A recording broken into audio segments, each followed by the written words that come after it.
नमस्कार दोस्तों, आप सभी का स्वागत है आपके अपने YouTube चैनल ज्ञान स्टडी LMP पर। आज की इस क्लास में दोस्तों आपके लिए हम UP triple SC video new vacancy 2025 के बारे में जानकारी लेकर आए हैं और आप यहां पर जानेंगे ग्राम विकास अधिकारी की में योग्यता क्या होती है, आयु सीमा क्या होती है और फॉर्म भरने का कैसे तरीका होता है और भी इससे संबंधित सारी ही जानकारी यहाँ पर आपको हम देने वाले हैं। तो आइए दोस्तों आज की इस क्लास को स्टार्ट करेंगे। और आज की क्लास शुरू करने से पहले अगर दोस्तों आप चैनल पर पहली बार आए हैं तो चैनल को सब्सक्राइब कर लें, साथ में बेल आइकन को अंडर प्रेस कर लें जिससे डेली की डेली जो हमारी क्लास होती हैं उनकी जानकारी आपको मिल जाए। तो इसलिए आइए दोस्तों आज की क्लास शुरू करेंगे। UP triple SC video new vacancy 2025। Uttar Pradesh अधीनस्थ सेवा चयन आयोग यानी यूपी ट्रिपल एससी जल्द ही ग्राम विकास अधिकारी यानी कि वीडियो भर्ती परीक्षा 2025 के लिए आधिकारिक अधिसूचना जारी करेगा। परीक्षा उत्तर प्रदेश में ग्रामीण विकास अधिकारियों की भर्ती के लिए आयोजित की जाती है।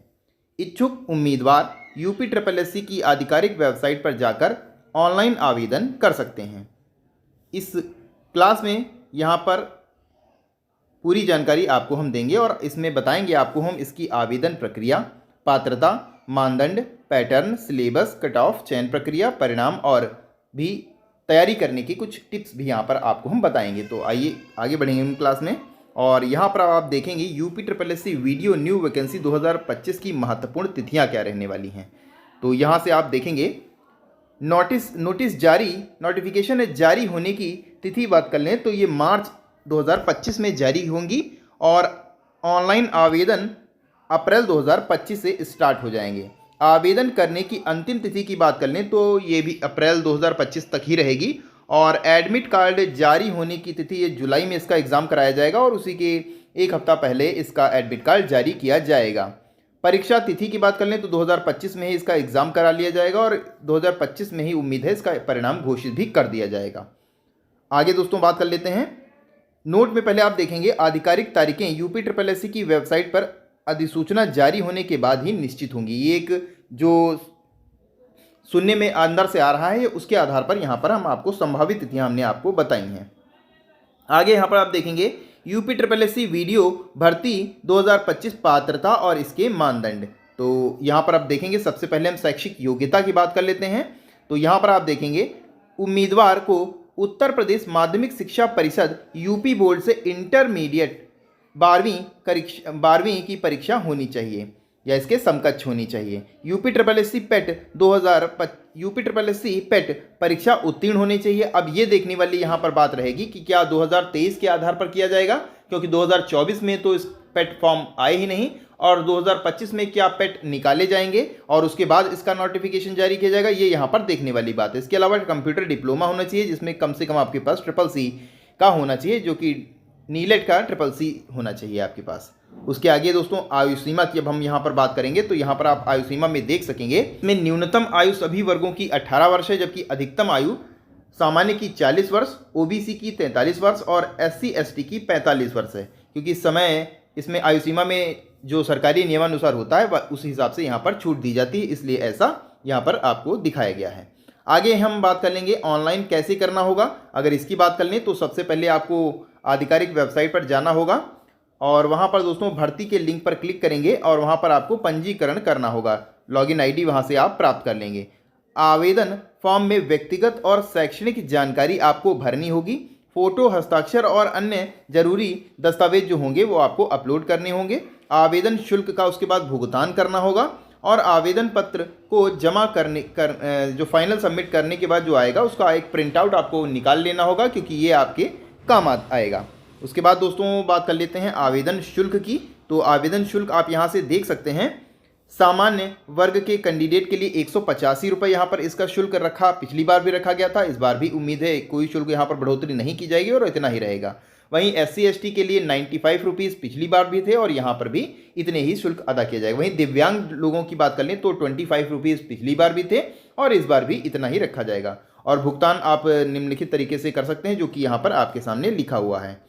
और उसके बाद दोस्तों चयन प्रक्रिया इसमें क्या रहेगी, अगर इसकी बात कर लें तो यहाँ पर आप देख सकते हैं चयन प्रक्रिया के बारे में 3 चरणों में ये चयन प्रक्रिया होगी। सबसे पहले एक लिखित परीक्षा की जाएगी लिखित परीक्षा के बाद इसमें साक्षात्कार होगा यानी इंटरव्यू कराया जाएगा और उसके बाद आपका डॉक्यूमेंट्स वेरिफिकेशन यानी दस्तावेजों का सत्यापन किया जाएगा। जो जो आपने इसमें डॉक्यूमेंट्स लगाए होंगे उनको उनकी ओरिजिनल कॉपी आपको वहाँ पर ले जानी होती है। इसके अलावा और भी कुछ डॉक्यूमेंट्स होते हैं जो कि इंटरव्यू से ठीक पहले आपको बताए जाते हैं, उन डॉक्यूमेंट्स को आपको वहाँ पर ले जाना होता है।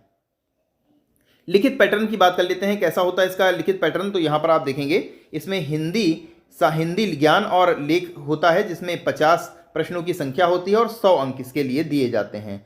सामान्य बुद्धिमत्ता का होते हैं यानी जिसे रीजनिंग बोलते हैं, इसमें 50 प्रश्न होते हैं और 100 नंबर की ये भी होती है। सामान्य ज्ञान के 50 प्रश्न आते हैं और 100 नंबर की ये भी आती है, यानी कुल प्रश्नों की संख्या 150 होती है और अंक 300 यहाँ पर दिए जाते हैं।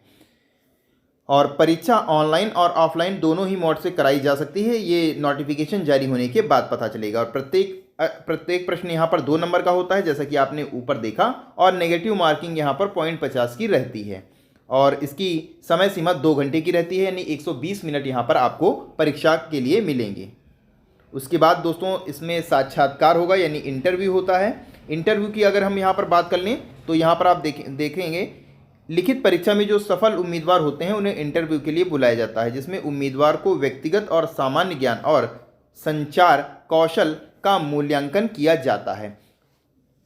तो इस तरह से आपका इंटरव्यू किया जाता है और इंटरव्यू में भी जो सफल हो जाएंगे उन्हें दस्तावेज सत्यापन यानी डॉक्यूमेंट्स वेरिफिकेशन के लिए बुलाया जाएगा। अंतिम चयन के लिए उम्मीदवारों को अपने शैक्षणिक प्रमाण पत्र, जाति प्रमाण पत्र, निवास प्रमाण पत्र और अन्य आवश्यक दस्तावेज प्रस्तुत करने होंगे। जैसे इसके बाद इसमें कैरेक्टर सर्टिफिकेट भी यहाँ पर आपके लिए जाता है। हालांकि परेशान होने की ज़रूरत नहीं होती है, जिनके डॉक्यूमेंट्स कुछ कम होते हैं वहाँ पर एप्लीकेशन देकर उन्हें समय सीमा दे दी जाती है और उस समय सीमा के अंतर्गत डॉक्यूमेंट्स पेश करने होते हैं। वैसे आप अगर अभी तो काफ़ी टाइम है तो आप अपनी डॉक्यूमेंट्स तैयार कर लीजिएगा।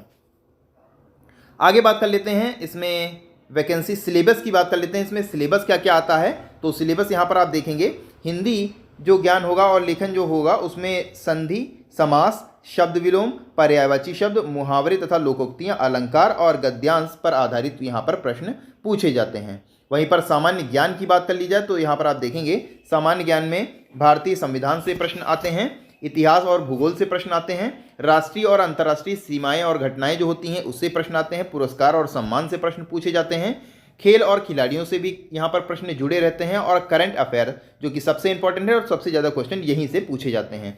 तो इतने टॉपिक से यहाँ पर सामान्य ज्ञान में प्रश्न पूछे जाते हैं। सामान्य बुद्धिमत्ता यानी रीजनिंग जो होती है वहाँ से प्रश्न क्या क्या पूछे जाते हैं तो यहाँ पर आप देख सकते हैं कोडिंग डिकोडिंग से प्रश्न पूछे जाते हैं, दिशा और दूरी से क्वेश्चन पूछे जाते हैं और गणितीय तर्क जो होता है वहाँ से क्वेश्चन पूछे जाते हैं, पजल यानी पहेलियाँ होती हैं और आंकड़ों की व्याख्या यहाँ पर होती है। इन टॉपिकों से आपसे रीजनिंग में क्वेश्चन पूछे जाते हैं। यानी देखा जाए तो बहुत ज़्यादा इसमें एरिया नहीं है, अगर आप अच्छे से तैयारी करेंगे तो ज़्यादा मुश्किल नहीं होता है।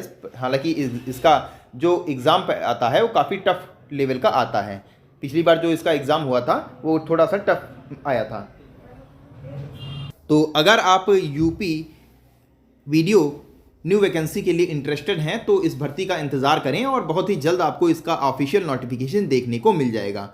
बाकी अगर आप हमारे चैनल को आपने सब्सक्राइब कर रखा होगा तो यहाँ पर आपको हमारे चैनल पर इसकी सूचना तुरंत आपको दी जाएगी। तो कैसी लगी दोस्तों आज की जानकारी आपको कमेंट करके बताना है और अगर दोस्तों आज की क्लास आपको अच्छी लगी हो तो वीडियो को लाइक करें और ज़्यादा से ज़्यादा शेयर करें और अगर आप चैनल पर पहली बार आए हैं तो चैनल को सब्सक्राइब ज़रूर कर लें। इसी के साथ दोस्तों आज की इस क्लास को यहीं पर हम समाप्त करते हैं। मिलते हैं दोस्तों अगली क्लास में, तब तक के लिए नमस्कार, जय हिंद, जय भारत।